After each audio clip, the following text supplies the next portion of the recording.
અને હાથમાં બીમારી ના હોય તો તાળી પાડજો, બીમારી હોય તો પાડતો મારે નહીં પડાવી બા. કંઈક આપણું પુન છે, કંઈક બેલેન્સ છે, કંઈક માની મહેરબાની છે. ત્યાં એક ભજનના મંડપમાં આવીને તમે બેઠા છો માટે કરી અને આજનો આ યોગ છે ને એ બેન અહીંયા આવ્યા હતા ને કહેતા હતા કે થાકી જયું. આ પ્રસંગને 1 મહિનાથી આયોજન થતું છે. આમાં કોઈ સ્વાર્થ નથી, આ પરમાર્થી મહિમા છે. અને સાચું બેલેન્સ હોય તો આ જ છે બા. બાકી વેવાઈ આવે વેવાઈ હાટે અને જમાઈ આવે છોકરી માટે. પણ પરમાર્થી કાર્ય જો હોય તો પરમાત્માના નામે જે વપરાય છે ને તો 1 મહિનાથી દોડધામ ચાલતી છે. કદાચ આજે 10-11 વાગે તમે બેનને મળ્યા છો ને તો બેનને ખબર નહીં હોય અમુક ગુણ મળ્યું એ તો ખોવાઈ જાય ને એને આ પ્રસંગ પૂરો પડે છે. બતાડવા કે ડોળ કરવા કરે ને તો પાર નહીં પડતો. બેને તો એમ કીધું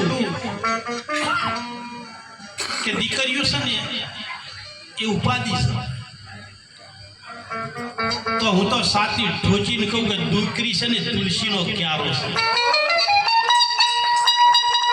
તૈન જો કુળ કોઈ તાતું હોય તો દીકરી તારે બા. પિયર સાસરો અને મુસા અરે પુરુષને તમે કહી શકો કે ફકીર છે પણ માં દીકરીનો તમે દોષ ના કાઢી શકો. શું વાત કરો છો? કદાચ પુરુષ હોય ને તો દુર્યોધન બને પણ એની પત્નીનું કોઈ ઓગળી ના કરીએ. અનાગત જેવો રાક્ષસ થાય પણ પેલાની માં હોવી ઓગળી ના થાય બાપ. આ દીકરી છે એટલે દીકરી કદાચ એના સાસરે હોય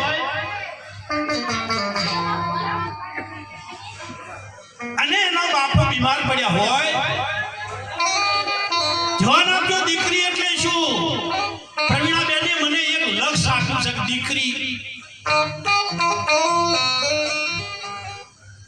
દીકરીના લગ્ન થઈ ગયા હોય એના સાસરે ઘર ઓથી લેલી હોય, 1-2 બાળકોની માં હોય, સુલે બેઠી બેઠી કદાચ રોટલા કરતી હોય અને જો કોઈ એને એમ કહે ને કે તારા બાપનો ફોન આવ્યો તો તારો બાપો બીમાર છે તો 50 કિલોમીટર દીકરી હોય ને તો એ રોટલો પડતો મેચી અને અડધા કલાકમાં પિયરમાં આવે. ઓનું નામ દીકરી. બાકી તો ખતરા કરજો હોય ક્ષેત્રમાં પાતો હોય ને છોકરો અને ફોન કરજો કે બેટા તારા બાપા બીમાર છે જલ્દી આય દવાખાને જાવું છે તો પાતા પાતા એમ કે 2 ચેરા પાઈને આવું છું ઘડી કાઢા તો આ દીકરા માતા બે માતાજીને કેવું પડ્યું કે સંસ્કાર એ મૂળતો છે. અને પ્રવીણા બેન પણ કોઈની દીકરી છે. તારી દીકરીના જો કોઈ દુશ્મન બન્યું હોય તો એ માં બની છે. કાઠું લાગે તો માફ કરજો. બાકી સમગ્ર ગુજરાત કચ્છ કાઠિયાવાડ મહિનામાં 10 દિવસ 15 દિવસ માને કોઈ ઓળખતા નહીં. આ નાથીમાં કચ્છમાં કાઠિયાવાડમાં કે સમગ્ર બનાસકાંઠામાં એની સાક્ષીમાં આજે સાજિંદા મિત્રો સંગીતવાળા રહ્યા ને એ અને સાવિયાના ભક્ત મંડળ, આ સાઉન્ડ વાળા અને જે હોય બેઠા હતા ને પૂનમબેન, એમને બધાને ખબર છે કે મહિનામાં 15 દાડા એ માને કોઈ ઓળખતા નહીં, પણ બેઠો આવ ને કોઈ એક જ વાત કરે, હાલે ભાઈ કહી ગયો કે બળદેવભાઈ નાથી માનું રૂપડું બોલજો એ મારેથી પાવડે.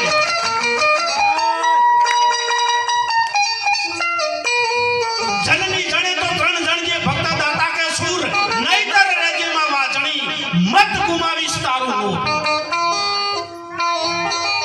જનની બિચારી ક્યાં કરે પથ્થર પડ્યા પેટ, જનની બિચારી ક્યાં કરે પથ્થર પડ્યા પેટ, એકને ચંદન ચડે ને રૂડિયા રવડે. માટે કરી ઘરનો શું જે જોણતું હોય જોણે. બાળક ખુદમાં હોય ને તો ધાર્મિક પુસ્તકો વાંચ્યો, બાળકને કેવો બનાવો એ માના હાથની વાત છે. માં ધારે એવું બાળકને બનાવે, પુરુષ તો ધંધા માટે ગમે તો જાય. એવી જ એક દીકરી મહારાષ્ટ્રની અંદર દરબાર કુળ, જેનું નામ શકું. જો માં બેઠા છે ને માએ નામ ઉજળું કર્યું ને, દરબાર કુળની દીકરી મહારાષ્ટ્રમાં પિંઢારપરામાં જે પ્રવીણાબેન, એમના 3 દીકરા, એમનો સહપરિવાર મળી અને 7 વર્ષ ત્યાં ભજન ને ભોજન કરાવે છે ને, તો એ મફત નહીં થતું. અંદરથી કોઈ પ્રેમ પરમાત્માનો પ્રગટ થયો હોય ને તો થાય. બાકી ગામના ધોપે 4 જણા બેઠા હોય, કોઈ આવીને પૂછે ને કે મારે પરીક્ષા લેવો છે, તો એ બેઠા હોય કોઈ દાડી ઘેર લઈ જાય એવો દાખલો આવો. હા, વડમ લઈ જતા છે મારા મુહાળી આવશે.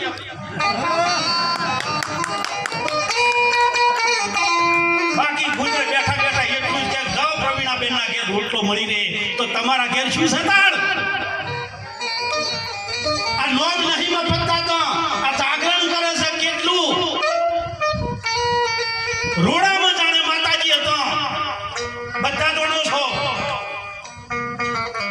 ખાલી આ મફત નહીં મળતું, આટલે આવું કોઈ શેરું નહીં. માની હાજરીમાં કહું, 2 પીપળીઓ આવી, બાપ આવી હતી ને, 2 પીપળીઓ હતી. બાપુ જીવતા હતા, પીપળી નરમ પડી ને તો એ બાપો બોલ્યા હતા કે એક પીપળી થોડી નરમ પડી છે. રોડની અંદર જાણ માં હતા, આશ્રમ હતાની વાત કરું, અને પીપળી નરમ પડી ને પછી કહી દીધું તું કે ભજન ના છોડતા, ભલે 7 છૂટી જાય પણ ભજન. અને બાપો જતા રહ્યા, માં રહી છે. અને યુટ્યુબમાં વાપરજો, હું તો જાહેરમાં બોલ્યો છું કે શમશાન ભૂમિ,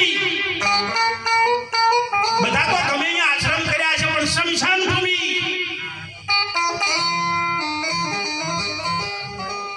દધણની શમશાન ભૂમિને જો સરગ બનાવ્યું હોય તો એ આ શક્તિ છે નાથીમાં. અમારા ગામના છે, અમારા છે, અમારા હક છે, એમાં રહી ગયા. જેની ઓળખે એનો બેડો પાર. એ દરબારને દીકરો કે દીકરી નથી. અને સંતો આવે ને તો કોઈ દર સંતોના જોડે માગણી નહીં કરી કે બાપુ અમારે દીકરો પાસે માટીની ખોટ છે. કારણ કે જેને ભજનને જોડે છે ને, જે સમયને ઓળખે છે ને, એ કદી કોઈ નહીં ફાયર ભીખ નથી માગતા.